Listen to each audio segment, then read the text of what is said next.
সারাদিন মন মরা হয়ে শুয়ে বসে কাটিয়ে দিল মায়া। মনটা কেমন জানি ছটফট করছে। বুকের বা পাশটায় চিনচিন করে ব্যথা করছে। মাথায় হাজারো চিন্তা ঘুরপাক খাচ্ছে। এমন চিন্তা যার কোনো শেষ নেই। মায়া এত কিছু ভাবতে ভাবতে কখন যেন ঘুমিয়ে পড়ে।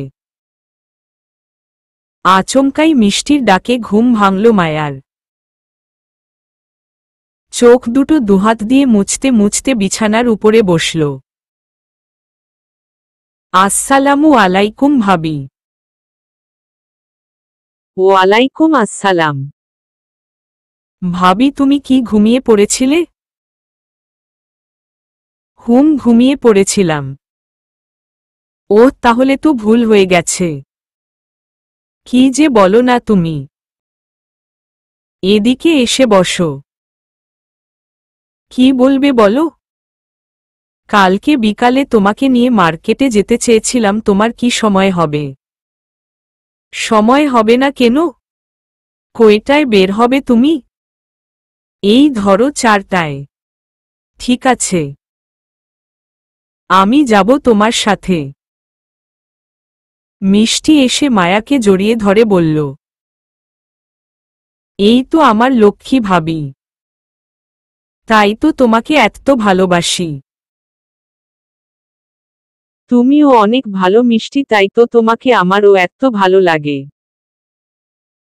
আচ্ছা ভাবি, আমি তাহলে যাচ্ছি, তুমি তো সন্ধ্যায় নাস্তাও করনি।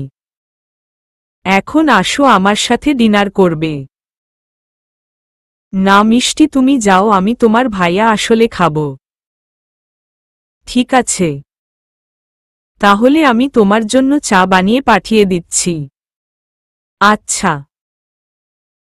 মিষ্টি রান্না ঘরে গিয়ে মায়ার জন্য চা বানিয়ে মগে করে পাঠিয়ে দিল। মায়া জানালার পাশে দাঁড়িয়ে চায়ের মগে চুমুক দিচ্ছে আর বাড়ির কথা মনে করছে। মাকে ভীষণ দেখতে ইচ্ছে করছে। বাবার শরীরটা ও বা কেমন আছে খুব জানতে ইচ্ছে করছে। বাবা কি এখন আবার সিগারেট খাওয়া শুরু করেছে নাকি একবারেই ছেড়ে দিয়েছে? চায়ের মগে শেষ চুমুক দিয়ে মগটা জানালার পাশে রেখে চেয়ার টেনে বসল। রাতের আকাশে চাঁদ দেখা যাচ্ছে। জোছনা আলোয় মায়ার পুরো রুম আলোকিত হয়ে গেছে। বেশ ভালো লাগছে এমন সুন্দর পরিবেশে বসে থেকে সবকিছু উপভোগ করতে। ঘড়ির দিকে তাকালো মায়া। রাত 10টা 45 বাজে। কিন্তু অর্ক চৌধুরী এখনো বাড়িতে আসেনি। মায়ার প্রচণ্ড খিদে ও পেয়েছে, কিন্তু কি করবে কিছুই বুঝতে পারছে না। মায়া বসা ছেড়ে উঠে বিছানার উপরে বসল।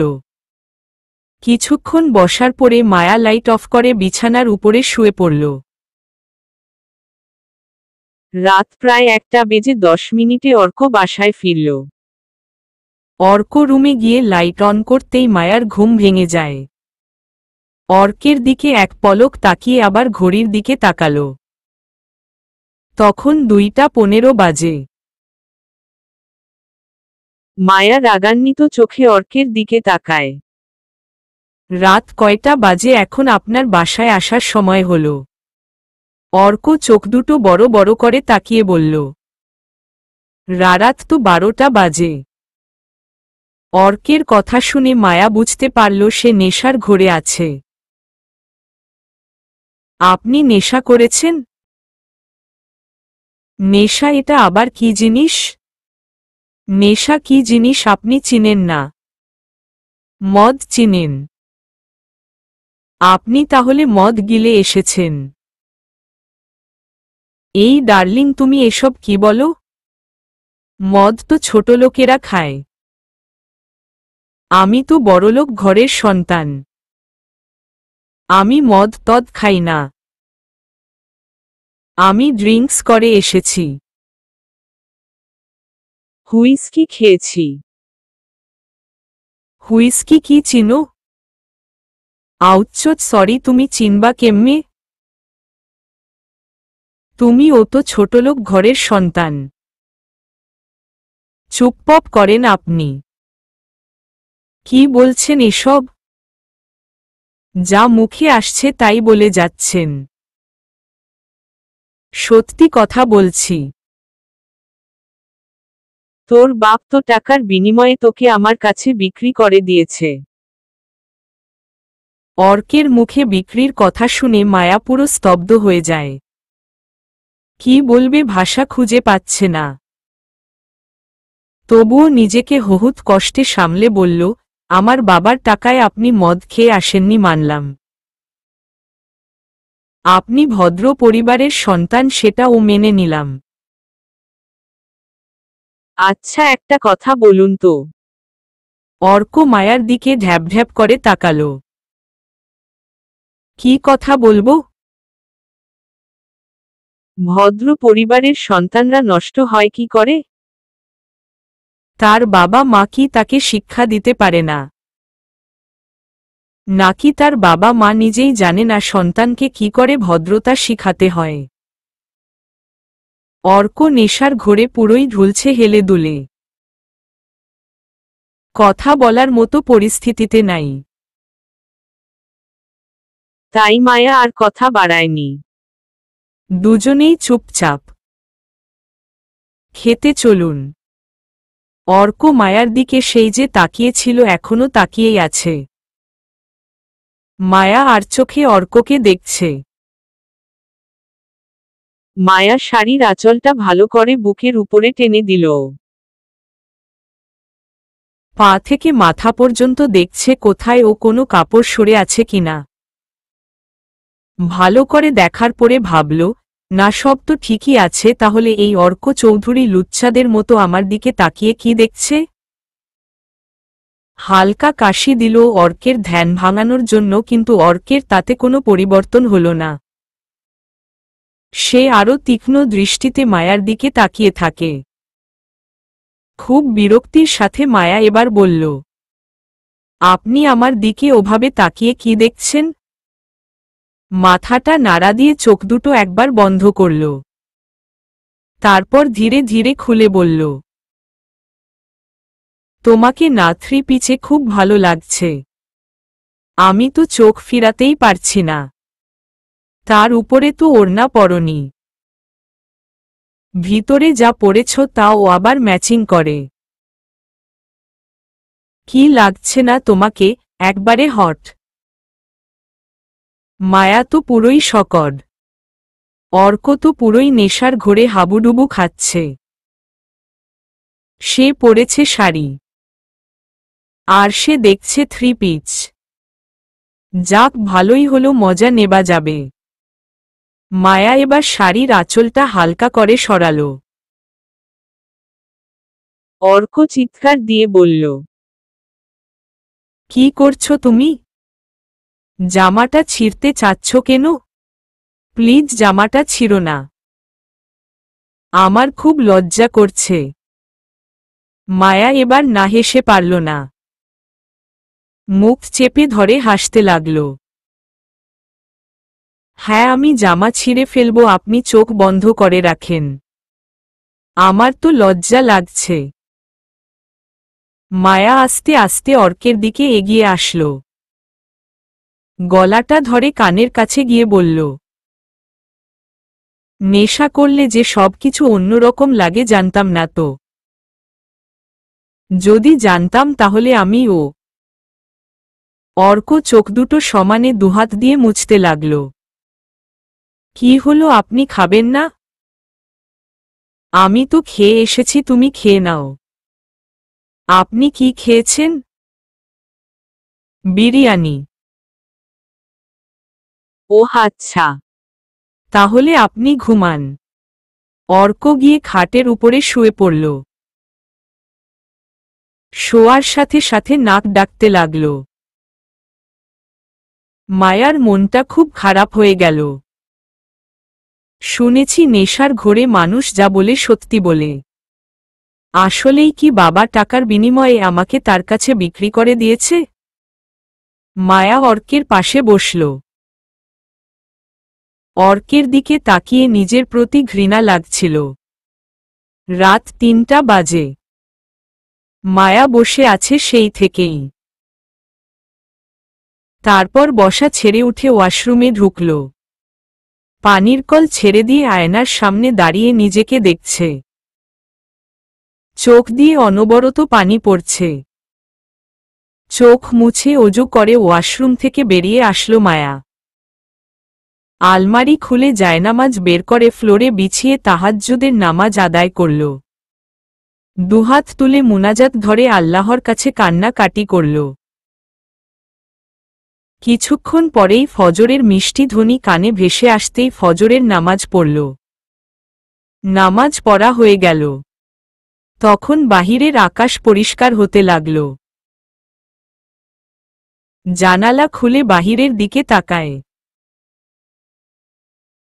এখনো আবছা আবছা অন্ধকার, খুব বেশি দূরে দেখা যাচ্ছে না। রাতে না ঘুমানোর কারণে মায়ার প্রচণ্ড মাথা ব্যথা করছে। মায়ার ইচ্ছে করছে ছাদে গিয়ে হাঁটাহাঁটি করতে, কিন্তু একা একা ছাদে কি করে উঠবে সে? ঠিক তখনই দরজায় ঠক ঠকানির শব্দে আচমকাই লাফিয়ে উঠল মায়া। দরজার দিকে তাকিয়ে কারো ছায়া দেখতে পেল। তারপর দরজার কাছে গিয়ে ভয়ে ভয়ে দরজাটা খুলল। মিষ্টি, তুমি? হ্যাঁ ভাবি। তুমি এত সকালবেলা উঠলে যে? আমার ঘুম ভেঙে গেছে অনেক আগেই, তাই এতক্ষণ বিছানার উপরে এপাশ করছিলাম তো ওপাশ, কিন্তু কিছুতেই ঘুম আসেনি, তাই তোমার কাছে আসলাম। এখন চলো ভাবি, আমরা দুজনে ছাদে উঠে আড্ডা দেই। আমারও আজকে ঘুম আসেনি। নামাজ পড়ে মাত্রই উঠলাম। আমারও ইচ্ছা করছিল ছাদে ওঠার, কিন্তু একা একা কি করে যাব তাই ভাবছিলাম। যাক, ভালোই হলো তুমি এসে গেছো। এখন দুজনে যাওয়া যাবে। হুম। ভাবি, একটা কথা বলার ছিল। হুম, বলো। কি কথা? কালকে বড় ভাবি বাসায় আসবে। তুমি তার কাছ থেকে দূরে থেকো। আচ্ছা। আর তুমি তো আছোই। মিষ্টি মায়াকে জড়িয়ে ধরে বলল। হুম, আমি তো আছি তোমার পাশে, এবং সারা জীবন থাকব তোমার পাশে ছায়ার মতো। তোমাকে আমার ননদিনী হিসাবে পেয়ে নিজেকে গর্বিত মনে করছি। দুজনে ছাদে উঠে পায়চারি করছে। ছাদ থেকে চারপাশের পরিবেশগুলোকে খুব মনোরম দেখায়। মায়া মিষ্টির সাথে গল্প করে সময় কাটাচ্ছে। মায়া আর মিষ্টি দুজনে ছাদের উপরে চেয়ারে বসে আছে। বেশ ভালো লাগছে সকালের পরিবেশ। আকাশটা বেশ পরিষ্কার হয়ে এলো। ভাবি, সকাল তো হয়ে গেল, চলো সবার ঘুম ভাঙার আগেই নিচে যাই। মায়ার চেয়ার ছেড়ে উঠতে ইচ্ছা হলো না। আরও কিছুক্ষণ থাকতে ইচ্ছা করছে। দক্ষিণ দিক থেকে হালকা ফুরফুরে বাতাস ভেসে আসছে। সকালবেলা এই পবিত্র হাওয়াটা যেন ঠিক বেহেশতি হাওয়া। মায়া পাশ ফিরে মিষ্টির দিকে তাকাল। দীর্ঘ একটা নিঃশ্বাস ফেলে মিষ্টিকে বলল, চলো নিচে যাই। হুম মম। চলো। দুজনে ছাদ থেকে নিচে নামল। ভাবি, তুমি রুমে যাও, আমি গিয়ে নাস্তার ব্যবস্থা করি। আমিও যাই তোমার সাথে। না ভাবি, তুমি বাসার নতুন বউ, এত তাড়াতাড়ি রান্নাঘরে যাওয়ার অভ্যাস করো না। শেষে তোমাকে পেয়ে সবাই আলসে হয়ে যাবে। কথায় আছে না, আমরা হলাম সুযোগবাদী, কাউকে খাটাতে পারলে খুব ভালো লাগে। তুমি এটা মনে রাখবে, তোমার বিয়ে যেভাবেই হোক অর্ক ভাইয়ার সাথে হয়েছে। তুমি এই বাড়ির ছোট বউ, তাই তোমাকে কেউ সম্মান না দিলেও ওটাকে নিয়ে মন খারাপ করবে না, বরং নিজের অধিকার এবং সম্মান কি করে আদায় করে নিবে সবসময় সেই চেষ্টাই করবে। মিষ্টির কথা শুনে মায়ার চোখ পানিতে ছলছল করছে। আচ্ছা মিষ্টি, আমি রুমে যাচ্ছি। তোমার কথা আমার মাথায় রেখে সব কাজ করব ইনশাআল্লাহ ভাবি। মায়া রুমে ঢুকতেই দেখে অর্ক বিছানার উপরে বসে আছে। মায়া বিছানার দিকে এগিয়ে গেল। আপনি কখন উঠেছেন? নিশ্চুপ অর্ক। কি হলো, কথার উত্তর দিচ্ছেন না যে? আর আপনি মাথায় হাত দিয়ে বসে আছেন যে? মাথায় কি পেইন করছে, নাকি শরীর খারাপ লাগছে? অর্ক স্বাভাবিকভাবে বলল, না আমি ঠিক আছি। তাই? এমনিতেই একটু মাথা ব্যথা করছে। মায়া উদ্বেগ কণ্ঠে বলল, মাথা ব্যথা করছে? খুব বেশি? তাহলে আমি জিজ্ঞাসা করাতে প্রথমে স্বীকার করেননি কেন? তেমন ব্যথা না, চা খেলেই ঠিক হয়ে যাবে। রাতে একটু বেশি খেয়ে ফেলা হয়েছে বন্ধুদের পাল্লায় পড়ে, তাই এখন এই অবস্থা হয়েছে। মায়া বিছানার উপরে এসে অর্ককে বলল, এই বালিশের উপরে মাথা রেখে মাথাটা একটু কাত করেন তো। আমি মলম নিয়ে এসে মালিশ করে দিচ্ছি, দেখবেন 5 মিনিটেই ব্যথা কমে যাবে। অর্ক বিরক্তির সুরে বলে, মায়া প্লিজ, আমার কিচ্ছু হয়নি। হালকা একটু মাথা ব্যথা করছে। 1 কাপ গরম চা খেলেই কমে যাবে। তুমি তোমার কাজ শেষ করো। আমার চিন্তা তোমার করা লাগবে না। আমি মরে যাইনি। মায়া ও একটু গরম স্বরে বলল, আমার কাজ নিয়ে আপনাকে ভাবতে হবে না। পারেন তো নিজেকে চেঞ্জ করেন। এই যে বন্ধুদের সাথে রাত করে ক্লাবে যাওয়া, ড্রিঙ্কস করে গভীর রাতে বাসায় ফেরা, এগুলো না করে নিজেকে বদলাতে চেষ্টা করেন, দেখবেন সবাই আপনাকে ভালো জানবে। অর্ক মায়ার দিকে ফ্যালফ্যাল করে তাকিয়ে থাকে। মায়া চলে যেতে নিলে অর্ক করুণ স্বরে ডাকল, মায়া। মায়া পিছনে ফিরে তাকিয়ে বলে, কিছু বলবেন? মাথাটা সত্যি খুব করে ব্যথা করছে, একটু মালিশ করে দিবে? মম, আপনি বালিশের উপরে শুয়ে পড়েন, আমি মলম বের করছি। মায়া মলমটা হাতে নিয়ে বিছানার উপরে বসে অর্কের মাথা, কপাল টিপে দিল। চুলের মাঝে হাত বুলায়, তারপর মুখের দিকে তাকিয়ে মনে মনে ভাবে, মুখটা দেখে কত নিষ্পাপ মনে হয়, কিন্তু মনের ভিতরে কত দুষ্ট বুদ্ধি আল্লাহই জানে। মানুষ তো খারাপ থাকলে ভালো হয়ে যায়, সে কি কখনো ভালো হবে না? আমি কি চেষ্টা করলে পারবো তার সমস্ত কিছু বদলে দিতে? জানি না আদৌ পারবো কিনা, তবে চেষ্টা করব তাকে বদলানোর। যদি আমি তাকে বদলাতে পারি, জানি না সেদিন আমি খুশিতে পাগল হয়ে যাব কিনা।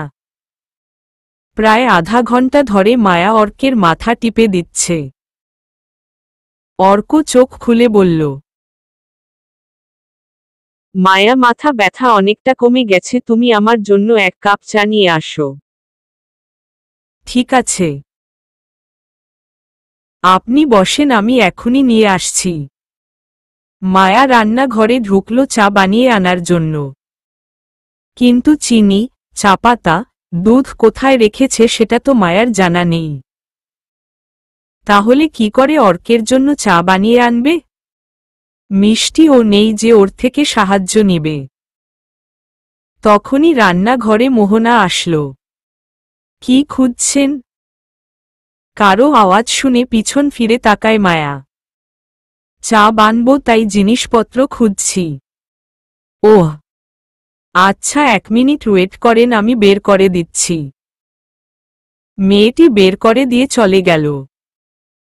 মায়া চা বানিয়ে মগে করে অর্কের জন্য নিয়ে গেল। চায়ের মগটা হাতে নিয়ে অর্ককে দিল। ধরেন আপনার চা, দ্রুত গরম গরম খেয়ে নিন, তাহলে ভালো লাগবে। অর্ক মায়ার হাত থেকে চায়ের মগটা নিজের হাতে নিল। চায়ের মগে এক চুমুক দিয়ে মায়াকে বলল, তুমি খাবে না? আমি এখন খাবো না, যদি ও খাই পরে খাবো। হুম। চায়ের মগে আরেকবার চুমুক দিতেই অর্ক বলে উঠল, তুমি তো অস্থির চা বানাতে পারো। তোমার চা প্রথমবার খেয়েই প্রেমে পড়ে গেলাম। তোমার তো একটা চায়ের দোকান দেয়া উচিত ছিল। মায়া ভ্রু কপাল কুঁচকে বলল, আপনি কি আমার প্রশংসা করছেন নাকি ইনসাল্ট করছেন বুঝতে পারছি না। তবে আপনি যেটাই করে থাকেন তাতে আমার কিচ্ছু আসে যায় না। অর্ক চা খাওয়া শেষ করে বিছানা থেকে নেমে ওয়াশরুমে ঢুকল। মিনিট 10 পরে বেরিয়ে এসে ওয়ার্ড্রপ থেকে জামা কাপড় বের করল।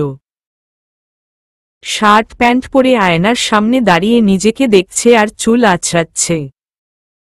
রেডি হয়ে বেরিয়ে যেতে নিলে মায়া বলল, এত সকালবেলা কোথায় যাচ্ছেন? একটা ফ্রেন্ড আসবে, ওর সাথে দেখা করতে যাচ্ছি। ওহ আচ্ছা, আমি যাচ্ছি। যাচ্ছি না বলেন, আসছি। অর্ক মুচকি হাসি দিয়ে বেরিয়ে গেল। প্রায় 2 ঘন্টা পরে অর্ক বাসায় আসল। রুমে গিয়ে মায়ার হাতে একটা গিফটের বক্স দিয়ে বলল, এটা খুলে দেখো, ভিতরে কিছু আছে। কি আছে এটার ভিতরে? তুরিমি নিজেই খুলে দেখো কি আছে। মায়া কিছুটা আনিজি ফিল করে বক্সটা খুলল। বক্সটা খুলে তো পুরোই অবাক হয়ে যায়। মায়া চোখ বড় বড় করে অর্কের দিকে তাকায়। এভাবে কি দেখছো? সারপ্রাইজ পছন্দ হয়নি? মায়া তো হা করে তাকিয়ে আছে। এত বড় হা করে থেকো না, মশা মাছি তেলাপোকা সব ঢুকবে। আপনি এটা কেন কিনছেন? তোমার জন্য কিনেছি। আমার মোবাইল লাগে না। লাগে না বললেই হবে নাকি? আমি তোমাকে কল কোথায় দিব? তাই কিনে এনেছি। আমার কাছে কল দিয়ে কি করবেন? বাহরে, তোমাকে কল দিব না তো কাকে কল দিব? এত ঢং করা লাগবে না। আমি কোনো ঢং করি না। আচ্ছা ভালো। তা কোনো কিছুতে হেল্প লাগবে নাকি? মানে? না মানে, আপনারা বড়লোকেরা তো স্বার্থ ছাড়া এক পাও নড়ে না, তাই জিজ্ঞাস করলাম। মায়া উল্টা পাল্টা কথা বলবা না, মেজাজ গরম হবে। আর শোন, তুমি এটা ভেবো না যে তোমাকে ভালোবেসে স্ত্রী হিসাবে মোবাইল কিনে দিয়েছি। তোমাকে এই কারণে মোবাইল দিয়েছি, আগামী মাসে বাসার সবাই গ্রামের বাড়িতে বেড়াতে যাবে, তখন তুমি বাড়িতে একা থাকবা, যদি কোনো কিছুর প্রয়োজন হয় তখন কল দিবা। ব্যাস, আর কোনো কারণ নেই। মায়া কিছু বলতে যাবে তখনই অর্ক রুম থেকে বেরিয়ে যায়। মায়া ফ্যালফ্যাল করে তাকিয়ে থাকে। মায়ার হঠাৎ মনে পড়ল, কালকে তো কলেজে যেতে হবে, আগামী মাসেই ফর্ম ফিল আপ করা লাগবে, না হলে 1 বছর নষ্ট হয়ে যাবে পরীক্ষা দিতে না পারলে। কিন্তু কি করে সে কলেজে যাবে আর কিভাবেই বা সব পরীক্ষাগুলো দিবে? অর্ককে কি বলবো? না থাক, দেখি অর্ক কি বলে। তার ও তো পরীক্ষা। সব কিছুই এখন ঘোলাটে লাগছে মায়ার কাছে। মায়া যে কোনো কিছুর বিনিময়ে পরীক্ষা দিবে এটা মনে মনে স্থির করল। কিন্তু ফর্ম ফিল আপের টাকা কোথায় পাবে?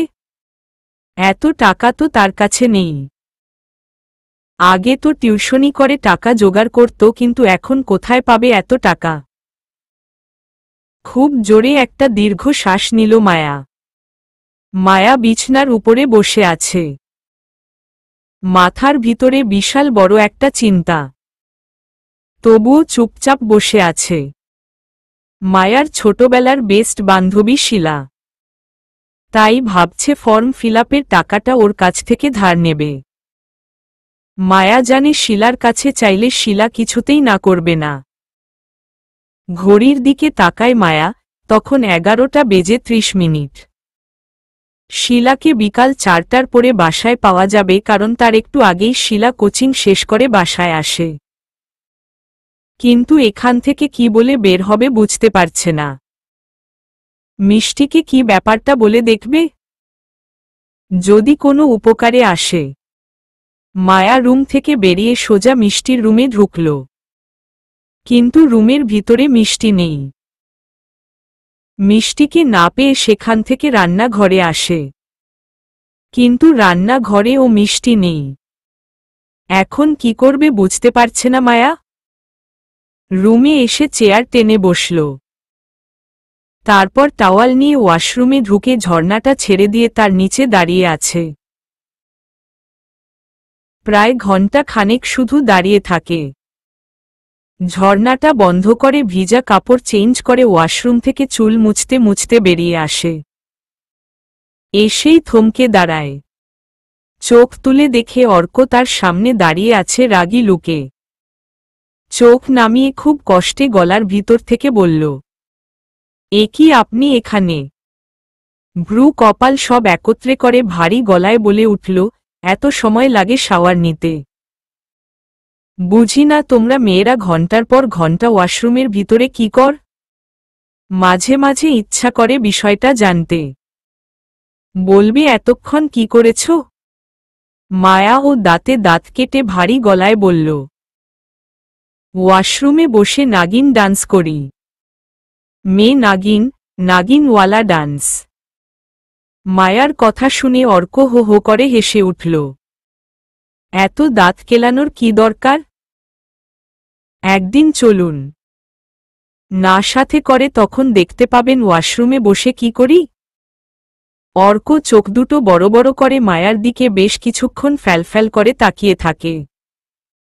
ওভাবে তাকিয়ে আছেন কেন? কিছু বলবেন? মানে তুমি আজকে ফ্রি আছো? হ্যাঁ। কিন্তু কেন? তোমাকে নিয়ে বিকালে ঘুরতে বের হতাম। মায়া তো পুরোই হতবাক হয়ে যায়। তোতলাতে তোতলাতে বলল, কোথায় যাবেন? দোকানে। কেন? অর্ক মুখটা ভেঙচি কেটে তারপর অন্যদিকে তাকিয়ে বলল, তোমাকে সাজিয়ে রাখব দোকানে, তাই নিয়ে যাব। মায়া আর কোনো কথা না বলে বিছানার উপরে গিয়ে বসল। অর্ক ওয়াশরুমে ঢুকল। শাওয়ার নিয়ে বেরিয়ে আসলে মিষ্টি এসে ডাকল, ভাইয়া ভিতরে আয়, কিছু বলবি? মা তোমাকে ডাকছে। সন্ধ্যার পর ভাবি আসবে, তাকে বাস স্টপে তোমাকে রিসিভ করে আনতে হবে। আমি? তুমি? কেন ভাইয়া কই? ভাইয়ার হঠাৎ করে বিকালে মিটিং পড়েছে, তাই রাত ছাড়া বের হতে পারবে না। মাকে কল দিয়ে বলেছে, আর মায়ের আদেশ তোমাকেই গিয়ে ভাবিকে নিয়ে আসতে হবে। মা না এমন এমন কাণ্ড করে, মনে হয় সে ছোট বাচ্চা। আমি এসব কিছু জানি না। তুমি গিয়ে মাকে বলো। তুই যা তো এখন। দিলই তো ভালো, মুডটা খারাপ করে কথাটা বলেই অর্ক বিড়বিড় করতে লাগল, তাহলে তো বিকালে বের হওয়া ক্যান্সেল। অর্ক মায়ার দিকে মুখটা ঘুরিয়ে বলল, না, কোনো ক্যান্সেল না। আমি যখন বলেছি বের হব সো বের হবই। তুমি রেডি হয়ে থাকবে। সন্ধ্যার আগে বের হয়ে ভাবিকে রিসিভ করে তাকে বাসায় রেখে তারপর ঘুরতে যাব, আর রাতে ডিনার করে বাসায় ফিরব। আসলে চুপপপ কোনো কথা নেই। আর শোন। হ্যাঁ বলেন। ভাবির সামনে বসে আমাকে আপনি আপনি করবে না, তাহলে এটা নিয়ে সে হাসি ঠাট্টা করবে। আমি চাই না যে আমাদের বিয়েটাকে কেন্দ্র করে বাহিরের কেউ মজা নেবে। এতে আমার মানসম্মান সব নষ্ট হবে। আমি মায়ের কাছে যাচ্ছি, দেখি মা কি বলে। প্রায় 20 মিনিট পর অর্ক আসলো রুমে। এসেই ফুল স্পিডে ফ্যান চালু করল। কপাল বেয়ে তরতর করে ঘাম পড়ছে। মায়া বুঝতে পারল অর্কের কিছু একটা হয়েছে। কিছুক্ষণ দুজনেই স্তব্ধ হয়ে থাকে। মিষ্টির ডাকে কল্পনার রাজ্য থেকে বেরিয়ে আসে দুজনে। ভাইয়া খেতে আয়, মা অপেক্ষা করছে তোর জন্য। বসা ছেড়ে উঠে হাঁটা শুরু করে, আবার ও থমকে দাঁড়িয়ে মুখটা পিছনে ঘুরিয়ে মায়ার দিকে তাকায়। মায়া চোখ তুলে অর্কের দিকে তাকাতেই চোখ নামিয়ে নেশে। তারপর রুম থেকে বেরিয়ে ডাইনিং টেবিলে গিয়ে বসে। টেবিলে খাবারের প্লেট নিয়ে বসে আছে অর্ক। অর্ক, তুই বসে আছিস কেন? খাচ্ছিস না যে? মায়া আসুক তারপর খাচ্ছি। মায়ার কথা শুনে অর্কের মা শিরিন বেগমের হাসিমাখা মুখ কালো হয়ে যায়। কপালটা ঘুচিয়ে বলে, তুই এখন খেয়ে উঠো, সে যখন আসবে তখন খেয়ে নেবে। না মা, আমি মায়ার সাথেই খাব। তুমি তো খেয়েছ, তাহলে রুমে গিয়ে রেস্ট করো। অর্ক, বেশি হয়ে যাচ্ছে কিন্তু। একদমই না মা। মায়া আমার বিয়ে করা স্ত্রী, তাই তাকে রেখে আমি একা একা কি করে খাই বলতো? খাবার তো গলা দিয়ে নামবে না আমার। অর্কের মা এবার দাঁতের উপরে দাঁত চেপে ধরে চলে গেল। মিষ্টি এগিয়ে এসে অর্কের গলা জড়িয়ে ধরেই, বাহ ভাইয়া, তুই বড় হইলি কবে রে? মায়ের কথার পাল্টা জবাব দিলই। আমি ভীষণ খুশি হয়েছি তুই ভাবির পক্ষ হয়ে কথা বলেছিস। মায়া এসে মিষ্টির পাশে দাঁড়ায়। আরে ভাবি, তুমি এত দেরি করে আসলে কেন? এতক্ষণে খাবার হজমও হয়ে যেত। তুমি না ভাবি? মিষ্টি, আমি একটা কাজ করছিলাম তাই দেরি হলো, কিন্তু আমি তো আর জানতাম না কেউ আমার জন্য না খেয়ে আছে। যদি জানতে তাহলে কি করতে ভাবি? যদি জানতাম তাহলে তো তাড়াতাড়ি চলে আসতাম। বাহ ভাইয়া, তুইও না পারিস বটে। আমি তো দেখছি এখন সব দোষ তোর। আমি কি করছি? শোন ভাইয়া, আমার দিকে ওভাবে তাকলে ও লাভ নেই, আমি তোর চোখ রাগান্বিতে ভয় পাই না। তুই রাগ করে আমার ছলটুটা করবি। একটা দিব কানের নিচে, তাহলেই বুঝবি আমি কি করতে পারি। আমি যাচ্ছি ভাবিকে নিয়ে, তাই তুই একাই সব গিল বলেই চলে যেতে নিলে অর্ক মায়ার হাত টেনে ধরল। মায়া, তুমি কোথায়? ও যেতে পারবে না, আমার সাথে খাবে এখন। মায়া মিষ্টির দিকে তাকিয়ে বলল। মিষ্টি, তুমি তোমার রুমে যাও, আমি তোমার ভাইয়ার সাথে খাব। ভাবি। হুম ননদিনী। মিষ্টি, তুই এবার জানা হলে তোর মাথা আমি প্লেট দিয়ে ফাটিয়ে দিব। মায়া আমার বউ, এটা মনে রাখিস। মায়া অর্কের দিকে তাকিয়ে ভাবছে, কি ব্যাপার, এতটা পরিবর্তন কি করে সম্ভব? তাও কয়েক ঘন্টার ব্যবধানে। মায়া কিছুতেই হিসেব মিলাতে পারছে না। চেয়ার টেনে দিয়ে অর্ক বলল, নাও বসে পড়ো আর তাড়াতাড়ি খেয়ে ওঠ। হুম। বিয়ের পরে এই প্রথম মায়া আর অর্ক একত্রে একা একা খাচ্ছে। খেতে খেতে অর্কের মস্তকে উঠলে মায়া পানির গ্লাসটা অর্কের মুখের কাছে ধরল। অর্ক পানি খেয়ে বসল। এত তাড়াহুড়া কেন যে করেন বুঝি না। একটু ধীরে সুস্থে তো খেতে পারেন। হুম। অর্কে বেসিনে গিয়ে হাত ধুয়ে নিজের রুমে ঢুকল। তারপর মায়াও ঢুকল।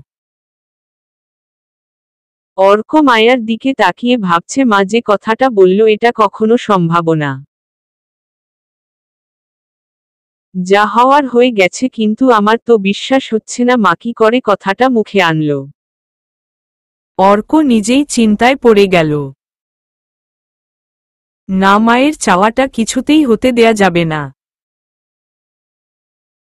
আমাকে যেভাবেই হোক বিষয়টা ক্লিয়ার করতে হবে। আমার কোনো অধিকার নেই কারো জীবন নষ্ট করার। বিকালের সূর্যটা হেলে পড়েছে। লাল আভা এসে পড়েছে জানালার উপরে। মায়া শুয়ে আছে, সেই থেকেই কেন জানি ভালো লাগছে না তার। ইচ্ছা করছে না অর্কের সাথে ঘুরতে বের হতে, কিন্তু তবুও তার বের হতে হবে। অর্ক আবার নাছোড় বান্দা, যা বলে তাই করে, এর জন্য মায়া কোনো ঝামেলায় পড়তে চায় না বলে চুপচাপ থাকে। ঘড়ির দিকে তাকিয়ে দেখে 4:45 বাজে। শীতকাল, তাই সন্ধ্যা হয়ে এসেছে। একটু পরেই মাগরিবের আজান দিবে। না, এভাবে শুয়ে থাকলে দেরি হয়ে যাবে। করে এসে নামাজ পড়ে রেডি হতে হবে। মায়া করে এসে বসল। মাগরিবের আজান কানে আসলেই নামাজ আদায় করে রেডি হতে লাগল। কিছুক্ষণ পরে অর্ক এসে রুমে ঢুকল। ঘরে ঢুকতেই মায়া চেঁচিয়ে উঠল, এই যে অর্ক চৌধুরী, অসময়ে ঘরে আসলেন কেন? সমস্যা কি আপনার? অর্ক ভ্রু দুটো ঘুচিয়ে বলল, অসময়ে মানে? এটা আমার রুম, তাই আমার যখন মন চাইবে আমি আসব, তাতে আবার কি? এই ঘরে এখন আরো একজন থাকে, তাই হুটহাট আসতে পারবেন না। যদি আসতে হয় তাহলে পারমিশন নিয়ে আসবেন। বলেই হলো, মামার বাড়ির আবদার পেয়েছ? উই না, মামার বাড়ির না, শ্বশুরবাড়ির আবদার পেয়েছি, হেসে হেসে মায়া। মায়ার হাসির মাঝে অর্ক হঠাৎ করেই হারিয়ে যায়। ভালো করে তাকিয়ে পুরো বিস্মিত হল। মায়াকে তো চেনাই যাচ্ছে না। কিভাবে সেজেছে সে? মনে হয় গ্রামের মেয়ে। একদম গায়ের মেয়ের মতো করে সেজেছে। শাড়ি পরেছে, তা দিয়ে পেট বের হয়ে আছে। শ্যাম্পু করা চুলে খোপা করে, তাতে রজনীগন্ধা ফুল। কপালে ছোট করে শাড়ির সাথে ম্যাচিং করে টিপ দিয়েছে, ঠোঁটে হালকা করে লিপস্টিক। হাতে দুটো কাচের চুড়ি। সবকিছু মিলিয়ে অদ্ভুত সুন্দর লাগছে মায়াকে। মায়া চমৎকার ভঙ্গিতে হেসে উঠল। কি হলো, এভাবে কি দেখছেন? বাজে লাগছে নাকি? অর্ক এবার লজ্জা রাঙা ঠোঁটে বলল, খুব সুন্দর লাগছে তোমাকে। আমি তো চিনতেই পারিনি। আবার ও হেসে ওঠে মায়া। হাসতে হাসতে বলল, আমাকে আপনার সুন্দর লেগেছে বলেই তো বিয়ে করেছেন, তাই না? না হলে তো আর বিয়ে করতেন না, এত বুদ্ধি করে। অর্ক চমকে উঠল। মাথার ভিতরে একটা বিশাল ধুম বেজে উঠল। বাকশক্তি রুদ্ধ হয়ে যায় তার। কিছু একটা বলতে চেয়েও বলতে পারে না অর্ক। শুধু ফ্যালফ্যাল করে মায়ার মুখের দিকে তাকিয়ে থাকে। মায়া এবার কিছুটা বিরক্তর সুরে বলে উঠল, কি হলো, বোবা হয়ে গেলেন নাকি? না, সত্যি কথা হজম করতে কষ্ট হচ্ছে।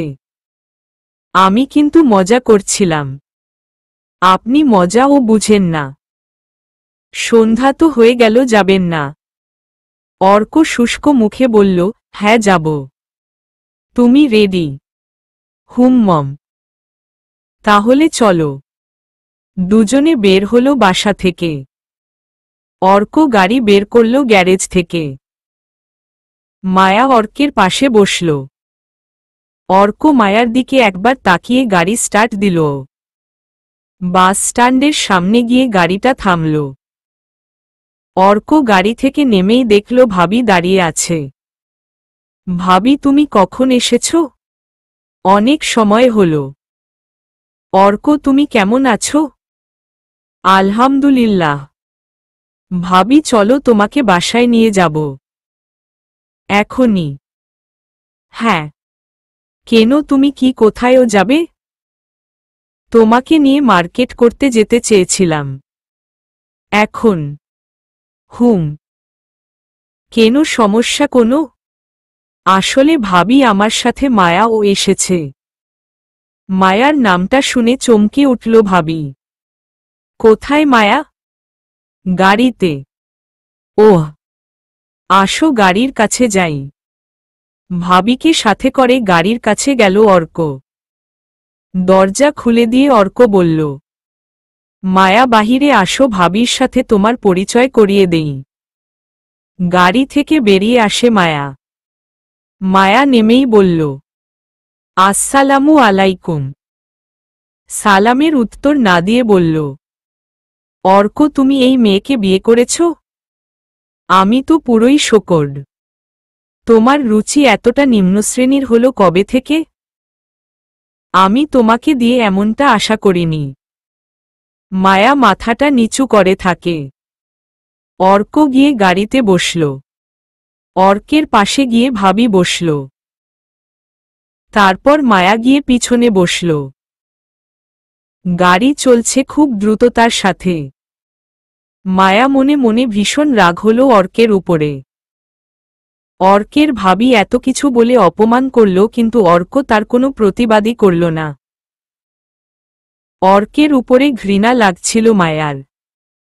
বাসার সামনে গিয়ে গাড়ি থামলে কল্পনার রাজ্য থেকে বেরিয়ে আসে মায়া।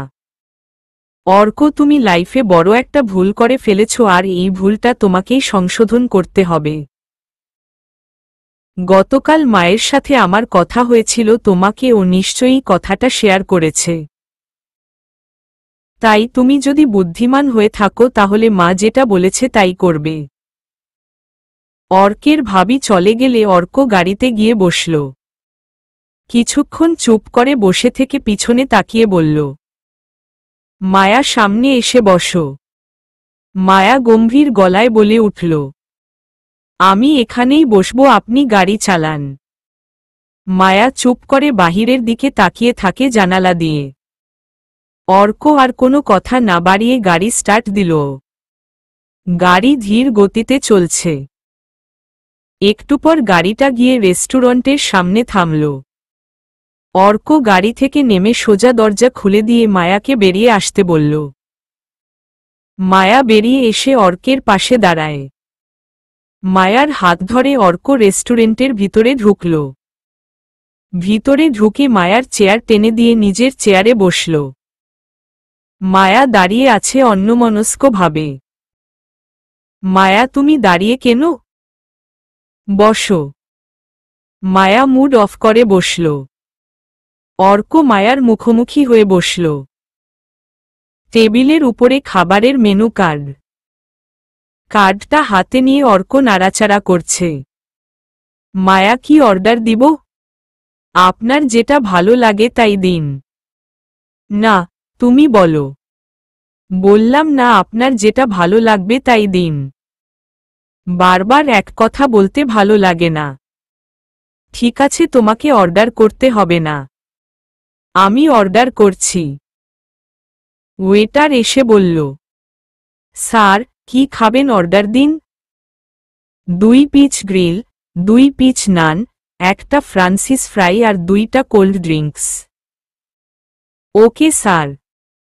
20 মিনিট সময় লাগবে, ততক্ষণ পর্যন্ত অপেক্ষা করুন। হুম। মায়া অন্যদিকে তাকিয়ে আছে, কোনো কথা বলছে না।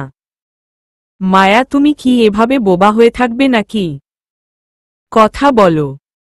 কি বলবো? তোমার যা ভালো লাগে। ভালো লাগার মতো মন থাকতে হয়, আর যেটা আপাতত আমার নেই। কেন, কি হয়েছে? কিছু না। ওয়েটার খাবার নিয়ে এসে টেবিলের উপরে সার্ভ করে চলে যায়। মায়া, খাওয়া শুরু করো। মায়া তো খাবারের দিকে তাকিয়ে থাকে। মায়া গ্রিল কখনো খায়নি, তাছাড়া কাটা চামচ দিয়ে কি করে খায় সেটাও জানে না। অর্ক খেতে লাগলো, কিন্তু মায়া এখনো শুরুই করেনি। মায়া, তুমি খাচ্ছ না কেন? মায়া কোনো উত্তর না দিয়ে কাটা চামচ দিয়ে গোশত কাটার চেষ্টা করছে, কিন্তু গোশত ছোট ছোট টুকরা হয়ে যাচ্ছে। অর্কের আর বুঝতে বাকি রইল না যে মায়া কাটা চামচ দিয়ে খেতে অভ্যস্ত না। অর্ক আশেপাশে একবার চোখ বুলায়। তারপর চেয়ারটা টেনে মায়ার পাশে বসে নিজের হাতে গোশত কেটে মায়ার মুখে তুলে দিল। মায়া খুব তৃপ্তি সহকারে খেতে লাগল। তারপর অর্ক মায়াকে কি করে কাটা চামচ দিয়ে খেতে হয় তা শিখিয়ে দিচ্ছিল। মায়া অর্কের দিকে ফ্যালফ্যাল করে তাকিয়ে থাকে। মায়া ভাবছে অর্কের মনের ভিতরে কি চলছে সেটা কিছুতেই বুঝতে পারছে না। দুজনেরই খাওয়া শেষ। চুপচাপ বসে আছে। মায়া আর চোখে অর্ককে দেখছে। অর্ক মাথা নিচু করে বসে রয়েছে। আপনি এত কি চিন্তা করছেন? কিছু না। কিছু না বললেই তো আর হবে না। আপনাকে দেখেই মনে হচ্ছে কিছু নিয়ে চিন্তা করছেন। আমাকে আপনার স্ত্রী হিসাবে বলতে হবে না, ইচ্ছা করলে ভালো বন্ধু হিসাবে শেয়ার করতে পারেন।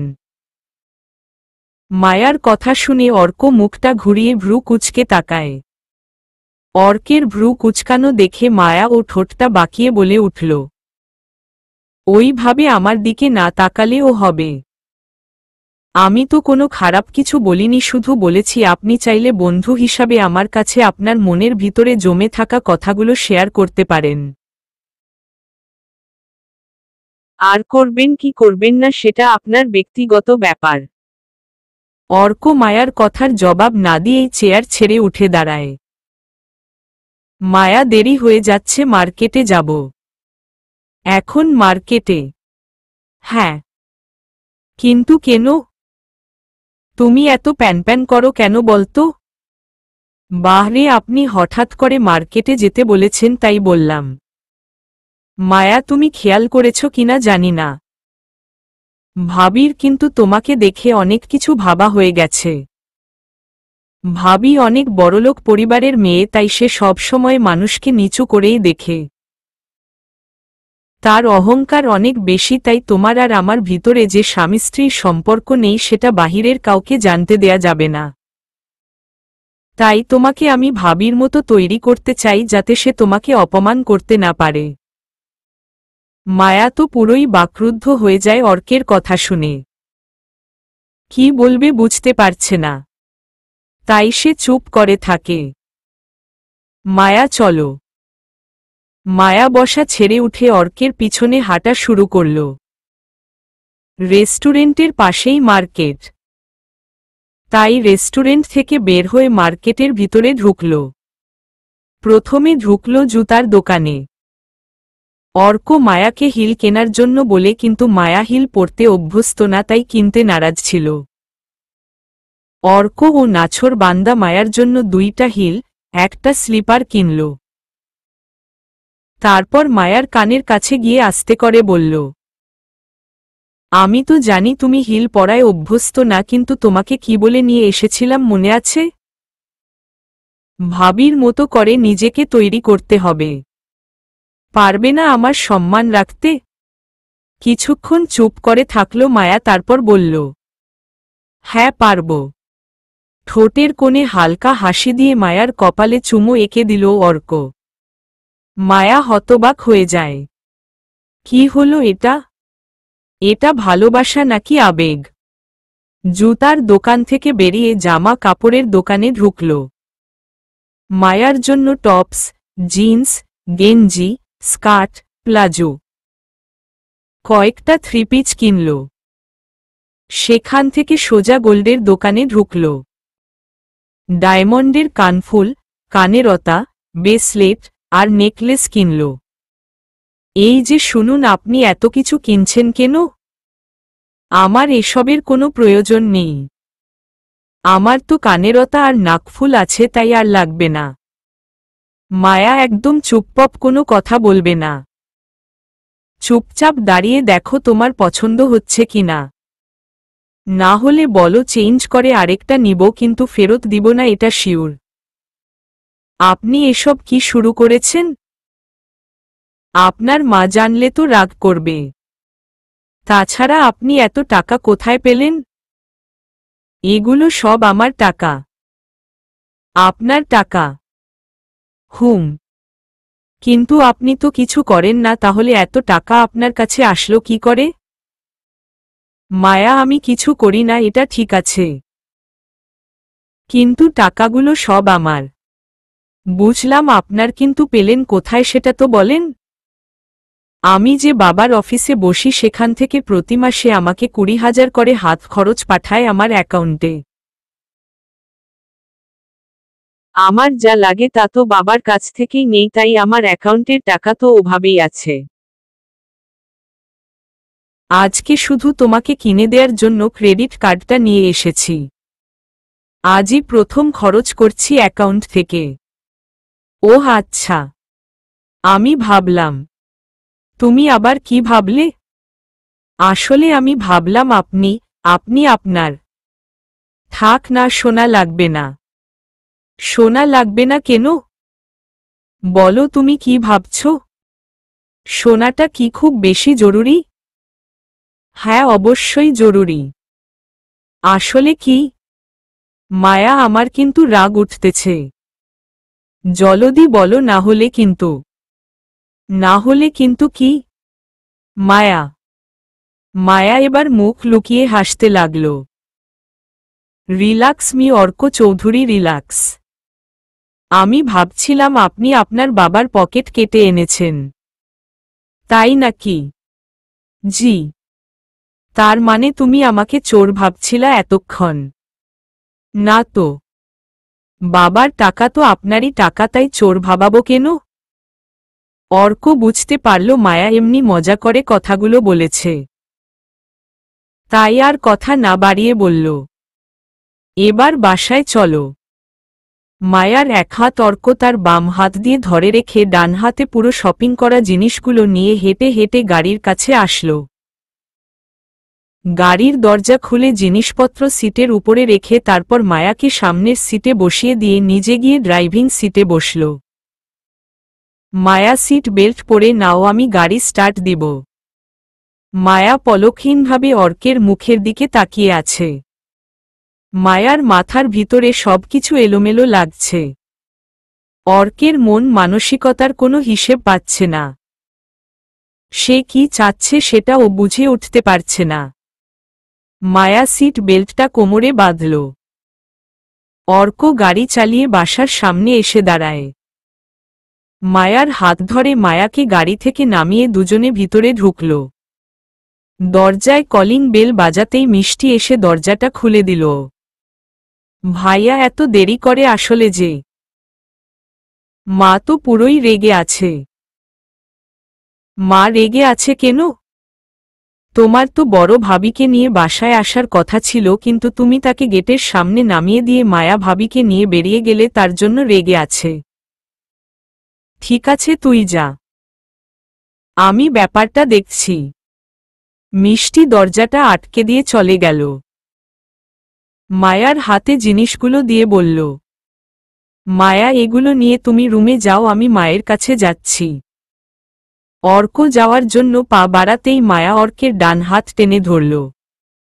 মুখটা মায়ার দিকে ঘুরিয়ে ঠোঁটের কোণে মুচকি হাসি দিয়ে বলল, চিন্তা করো না, আমি সব সামলে নিব।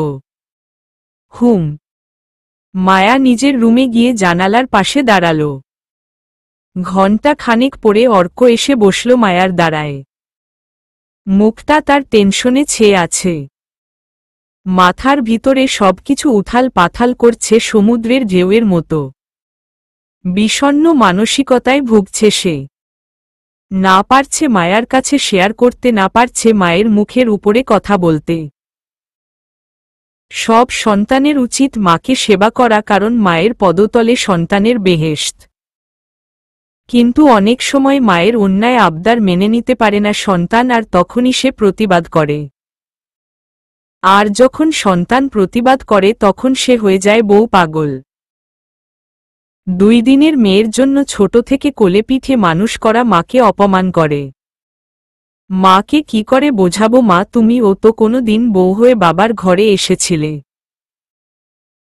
নিজ চোখে দেখেছি বাবা রাতের বেলা লুকিয়ে খাবার এনে তোমাকে দিত, কারণ তোমার শাশুড়ি আর ননদ দেখলে বাবার সাথে ঝগড়া করবে এই ভয়।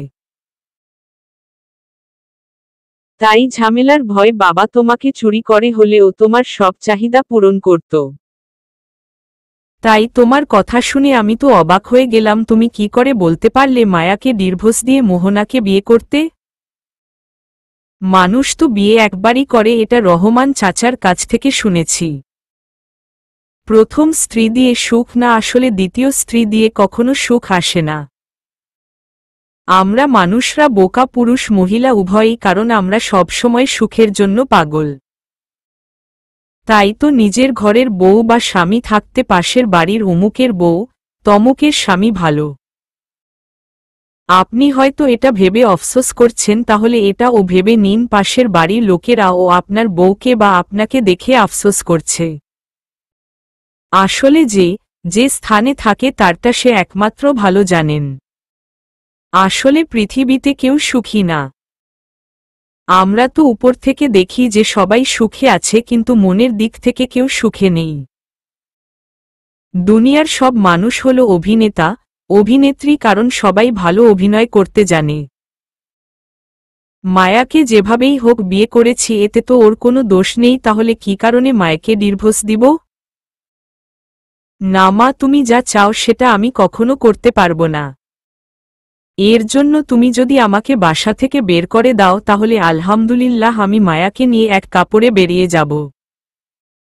তবুও এই অন্যায় কাজটা করতে পারবো না। এই যে শুনুন। কল্পনার রাজ্য থেকে বেরিয়ে এসে মায়ার দিকে তাকায় অর্ক। হুম বলো। সব ঠিক আছে তো? হ্যাঁ সব ঠিক আছে। তাই? হুম। কিন্তু আপনার মুখ দেখে তো মনে হচ্ছে না সব ঠিক আছে। প্লিজ বলুন না কি হয়েছে। ধুর পাগলি, কিছু হয়নি।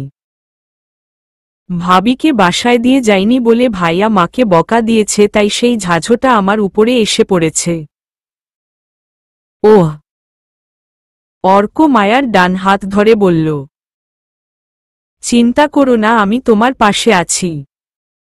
অর্কের কথা শুনে মায়া অবাক হয়ে যায়। বেশ কিছুক্ষণ তাকিয়ে থাকে। মায়া। হুম। ড্রেসগুলো কি তোমার গায়ে ফিটিং হয়েছে? পরে দেখেছ? না পরিনি। পরে দেখো, কারণ রেডিমেড তো লুজ হতে পারে। যদি লুজ হয় তাহলে টেইলার্সে নিয়ে গিয়ে চাপিয়ে নিয়ে আসব। কালকে পরে দেখব। আচ্ছা। অর্ক বিছানা দিয়ে নেমে ওয়াশরুমে ঢুকল। হাত মুখ ধুয়ে বেরিয়ে এসে লাইট অফ করে ডিম লাইট জ্বালিয়ে বিছানার উপরে শুয়ে পড়ল। মায়ার মনের ভিতরে তো খচখচানি শুরু হয়ে গেছে, কি করে ফর্ম ফিলআপের টাকার কথা বলবে। এখন বলবে নাকি সকালে? থাক, সকালেই বলবো। এমনিতেই মন খারাপ, তার উপরে এখন বলাটা ঠিক হবে না। ভাবতে ভাবতে মায়া ঘুমের দেশে চলে গেল। অর্ক কাত হয়ে মায়ার দিকে ফিরল। মায়ার মুখের উপরের চুলগুলো হাত দিয়ে সরিয়ে দিয়ে মায়ার দিকে তাকিয়ে থাকে। অর্ক ভাবছে কি নিষ্পাপ মায়ার মুখটা। দীর্ঘ একটা নিঃশ্বাস ফেলে চোখ বন্ধ করল অর্ক। মধ্যরাতে হঠাৎ করেই ঘুম ভাঙল মায়ার। ঘড়ির দিকে তাকিয়ে দেখে 4:40 বাজে। একটু পর মাথাটা ঝিমঝিম করছে। চোখ দুটো ও ঝাপসা হয়ে আসছে। অর্কের দিকে এক পলক তাকিয়ে ওপাশ ফিরে শুয়ে পড়ল মায়া। শীত শীত করছে মায়ার। পুরো বিছানায় চোখ বুলিয়ে নিল কিন্তু গায়ে দিবার মতো কোনো কিছু পেল না। যত সময় গড়িয়ে যাচ্ছে মায়া আরো বেশি শীতে কাঁপতে থাকে। কাঁপতে কাঁপতে কখন জানি ঘুমের দেশে চলে যায় নিজের অজান্তেই। কাপ পিরিচের ঝনঝন শব্দে ঘুমটা ভেঙে যায় মায়ার। ধীরে ধীরে চোখ মেলে তাকায়। আচমকাই মায়ার চোখ কপালে উঠল। এ কি আপনি? হ্যাঁ আমি। তোমার জন্য গরম গরম চা নিয়ে এসেছি। তাড়াতাড়ি খেয়ে নাও, দেখবে মাথা ব্যথা সব ভালো হয়ে যাবে। কিছুটা সংকোচের সাথে বলল। আপনি কি করে বুঝলেন আমার মাথা ব্যথা করছে? গায়ের উপরে দেখে কাঁথা। এবার মায়া বুঝতে পারল। তা জেনে তোমার কাজ নেই। তোমার যে মাথা ব্যথা করছে সেটা তো সত্যি নাকি? কিছুক্ষণ চুপ থেকে বলল, হ্যাঁ সত্যি। কিন্তু? কোনো কিন্তু নয়। চায়ের কাপটা ধরো আর চুমুক দিয়ে একটানে খেয়ে নাও। আর হ্যাঁ, আমি কি করে জানলাম তোমার মাথা ব্যথা? এটা আবার ভাবতে যেও না, তাহলে এখন যতটুকু ব্যথা করছে তার থেকে দ্বিগুণ ব্যথা করবে। অর্কের হাত থেকে চায়ের কাপটা নিল। আচ্ছা, একটা কথা জিজ্ঞাসা করতে পারি? মায়া, তুমি আগে চাটা শেষ করো, তারপর যা জিজ্ঞাসা করার করো। দুধের চা বেশিক্ষণ গরম থাকে না। বাহ, আপনি তো দেখছি চায়ের ব্যাপারেও বেশ। মায়াকে থামিয়ে দিয়ে অর্ক বলল, আমি বুঝতে পারছি তুমি এখন কি বলবা, তাই এই পর্যন্তই থেমে যাও। মায়া তাড়াতাড়ি ঢকঢক করে চা খেয়ে নিল। অর্ক তো মুখ চেপে ধরে হাসল। মায়া, তুমি কি চা খেলে নাকি শরবত? এই যে চা খেলাম। আচ্ছা বলুন তো, আপনি কি আমার শত্রু? আমি তোমার শত্রু হতে যাব কেন? আমাকে তোমার বন্ধু ভাবতে পারো। আচ্ছা মায়া, তুমি না আমাকে কি জানি বলবে বলছিলে? এখন ঝটপট বলে ফেলো। আপনি কি কলেজে রেগুলার যান? মানে আগে তো যেতেন আড্ডা দিতে, এখনো কি সেই? মায়া, তুমি আমাকে কি ভাবো বলতো? আমি অনেক আড্ডাবাজ ছেলে, তাই তো। আসলে আমি ইচ্ছা করে আড্ডা দেই না, পরিস্থিতিতে পড়ে দিতে হয়। মানে? মানে, তুমি ছেলে হলে বুঝতে পারতে আড্ডা না দিলেও বন্ধুদের সাথে একসাথে থাকা যায় না। আর বন্ধুদের কাছে তখন পদে পদে অপমান, অপদস্থ হতে হয়। তাই তো। এটা তো ভেবে দেখিনি। আজকাল তো ছেলেদের এটাও ফ্যাশন হয়ে দাঁড়িয়েছে, হাতে সিগারেট আর পালসার মোটর সাইকেল নিয়ে রাস্তায় ঘোরাঘুরি। এই দুইটা জিনিস যাদের আছে তারা নাকি কলেজের সব মেয়েদের ক্রাশ। কিন্তু আমি বলি কি, যারা এসব নিয়ে ঘোরাঘুরি করে তারা কখনো ভদ্র ঘরের সন্তান হতে পারে না। ভালো করে খোঁজ নিয়ে দেখেন, তাদের ঘরে ভাত নেই কিন্তু রাস্তায় এমন ভাবে চলাফেরা করে যেন বড়লোক বাপের একমাত্র সন্তান। তারা কখনো নিজের পরিবারের কথা ভাবে না। আর আপনি কি বললেন? আড্ডা না দিলেও বন্ধুরা দাম দেয় না। তাহলে আমি বলবো যে, বন্ধুদের দাম দিয়ে আপনি কি করবেন? আপনি কি হাটের গরু যে ভালো দাম পেতে হবে? শুধু একটা কথা মনে রাখবেন, ভালো ছেলেরা কখনো ফালতু আড্ডা দেয় না। যে আড্ডা দিল আপনার কোনো উপকারে আসবে না, সেই আড্ডা দিয়ে কি হবে? অর্ক রাগান্বিত হয়ে মায়ার দিকে তাকায়। মায়া, বেশি হয়ে যাচ্ছে না? আমার কথাগুলো আপনার কাছে বেশি লাগছে? আর লাগারই তো কথা, কারণ আপনি তো ওই গোয়ালেরই গরু। মায়া, এই টপিকটা বাদ দাও। এখন বলো তুমি কি বলতে চাইছিলে? আমার কিছু টাকা লাগবে। কত টাকা? 5,000 হলেই হবে। মাত্র 5,000? আপনার কাছে মাত্র হতে পারে আমার কাছে কোটি টাকার সমান। ফর্ম ফিলআপের জন্য লাগবে, তাই চাইলাম। Form fill up? কবে? আমি তো জানি না। শুরু হয়েছে তো। আপনি করবেন না? করব। কবে? আজকেই। ঠিক আছে। তুমি আমার সাথে কলেজে চল, দুজনে একসাথে ফর্ম ফিলআপ করব। একসাথে? অবাক হলে কেন? একসাথে ফর্ম ফিলআপ করব বলছি, কিন্তু তুমি এমন ভাব করছো মনে হয় যে তোমাকে আদর করব বলছি। মুখটা অন্যপাশ করে অর্ক। আপনি এসব কি বলছেন? বাহরে, আমি তো খারাপ কিছু বলিনি, শুধু আমার বউকে আদর করার কথা বলেছি। বউ? What wife? মোর বউ? তুমি বউ চিনো না? না, চিনি না। বউ কোনো শব্দ? এটা কোনো ভাষা থেকে আগত। বউ হইল খাঁটি বাংলা শব্দ। আর এটা পুরুষদের কাছ থেকে আগত। অর্কের কথাগুলো শুনে মায়া হাসতে লাগল। আপনি এবার চুপ করেন, না হলে তোমার হিসু পড়ে যাবে বলেই হা হা করে হাসল অর্ক। হিসু কি? তুমি হিসুও চিনো না? মুত চিনো? মুত কি? এই যে আমরা পানি খাই, তারপর যে পানিটা আবার শরীর থেকে বের হয়ে আসে, সেটাই হলো মুত। মায়া এবার চোখ বড় বড় করে অর্কের দিকে তাকায়। কি হলো, আমার দিকে ওভাবে তাকিয়ে আছো কেন? তুমি মনে হয় মুতের ব্যাপারটা এখনো পুরো ক্লিয়ার হওনি, তাই না?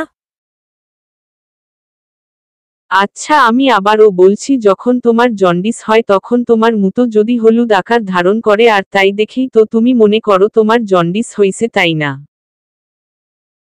দাঁত বের করে অর্ক। আল্লাহ, মাটি ফাঁক করো, আমি জলদি মাটির ভিতরে ঢুকে যাই। সকাল সকাল সে মুত নিয়া পড়ে আছে। আচ্ছা, আমি এবার মুতের ব্যাপারটা পুরোপুরি ক্লিয়ার হয়েছি। সত্যি না আরো বিস্তারিত বলবো? বলছি না হইছি। কিন্তু একটা বিষয় আমার মাথায় কিছুতেই ঢুকছে না। কি বিষয়? ছেলেদের মুখে কি কোনো ট্যাক্সও নাই? যা মুখে আছে তাই বলে ফেলে। এবার সময়টা দেখেন, কলেজে যেতে হবে না। যাব। মায়া, তুমি রেডি হও, আমিও রেডি হয়ে আসছি। অর্ক ড্রয়ার খুলে ড্রেস বের করে রেডি হলো। মায়া, তুমি এবার রেডি হও। আপনি একটু রুম থেকে বের হন, আমি 10 মিনিটের ভিতরে রেডি হচ্ছি। রুম থেকে বের হব মানে? আমি রেডি হব বললাম না, তাই বের হতে বলেছি। আমার সামনে চেঞ্জ করো, তাহলেই তো হয়।